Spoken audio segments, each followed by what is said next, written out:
This is the Bells of Steel Shoulder Boulder, a rack attachment you probably don't need but may just end up loving.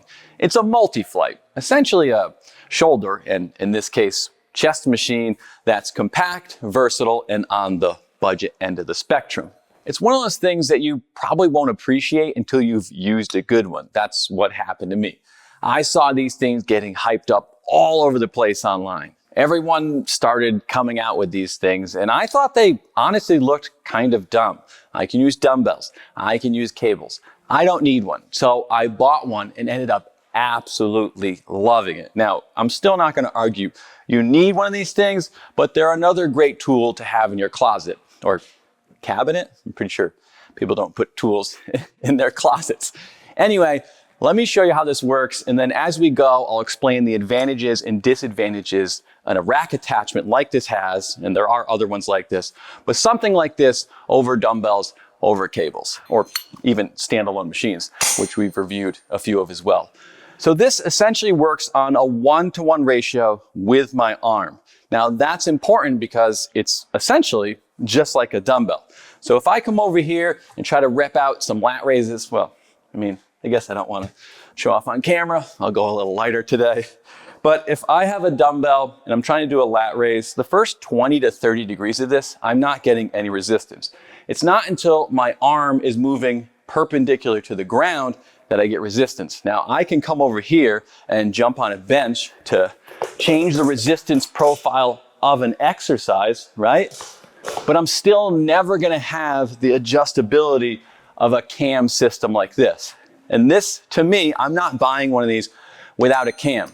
What I mean by that is there are companies like Mikolo or Revolt that have something like this, but without the cam, you're not getting the adjustability. You can see this thing is highly adjustable. Not that all of these positions make sense, but what I can do is I can come, set the arm, and now at the start of the movement, I've got resistance on that stretch portion. So right here, unlike a dumbbell, I've got resistance, and then I've got resistance throughout that full range of motion. Super easy to adjust. Now, obviously, if I go too high or too low, I'm losing resistance, but the only way to fix that would be to use levers or some type of pulley magic, and that's typically what you see in a standalone machine, but then you're talking thousands of dollars potentially. Think of Temple of Gains versus something like this. This is about $320 shipped currently. Now, why that adjustability matters is, let's say I wanted to do a flat chest fly, which I'll show you how this moves up and down the rack a little bit later on. But if I tried to get into position right here, I'm probably tearing a pec. But with the ability to move the arm out, if I drop this down, now to get into position, it's much more comfortable. I'm putting myself into a safer position, and it gives a machine like this a lot of versatility. When most people look at a machine like this, they're probably thinking of delt flies. So I can come in close here, good resistance profile throughout the whole exercise.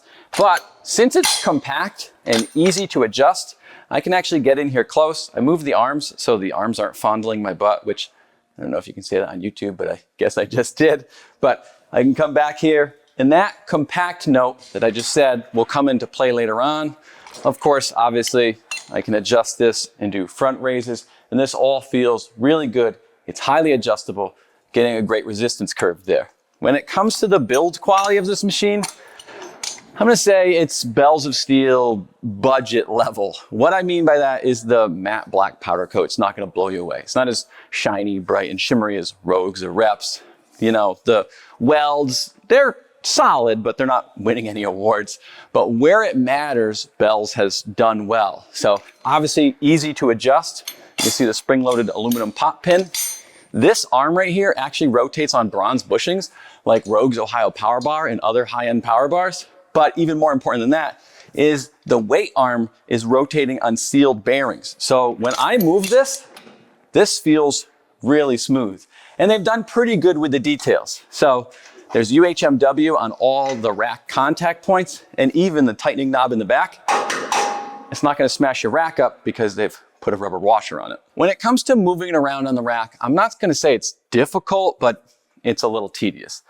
What I mean is what you should do, and I don't do because I'm a stupid man, you'll see what I mean in a second, is you should take the collars off, you should take the plates off, the tightening knob, move it, and then reverse the whole process. Being a man, I just pick the whole thing up and muscle it into its next position. My wife's not gonna do that though. If this thing's loaded up with weight, it weighs 37 pounds. It's not ridiculous, but if I have 40 pounds on here, she's not gonna pick that up and curl it into position. So it's a little tedious and slow because you should go through that process, which we never do. The other issue is because it's not the easiest thing to move is rather than me and my wife moving it between positions, because I'm 6 foot and she's 5'6", we just kind of put it in the middle of what's ideal for us. So it is what it is. It's a budget piece. There's always gonna be some trade-offs. There are standalone machines that have a gas-filled piston that help you move that huge carriage, but on something like this, you know, again, I'm not paying thousands of dollars and I'm saving a lot of space, so I use this. Now, I'm actually gonna move it around, so we pull some weights off. This fits really well on an American rack. It's designed for 3x3 racks that are 1 inch or 5/8. So that's my Rogue Monster, 1 inch rack. This is a 5/8 inch pin, but I'm gonna throw it on a metric rack right here. It will work really well here as well because of the tightening knob in the back. Once you've got this thing on here and tight, it's not going anywhere. Not that anybody uses it like that. Bell's also makes a 60 millimeter or 2.3 inch version of this for that style of rack, but you can install on the outside, front, inside.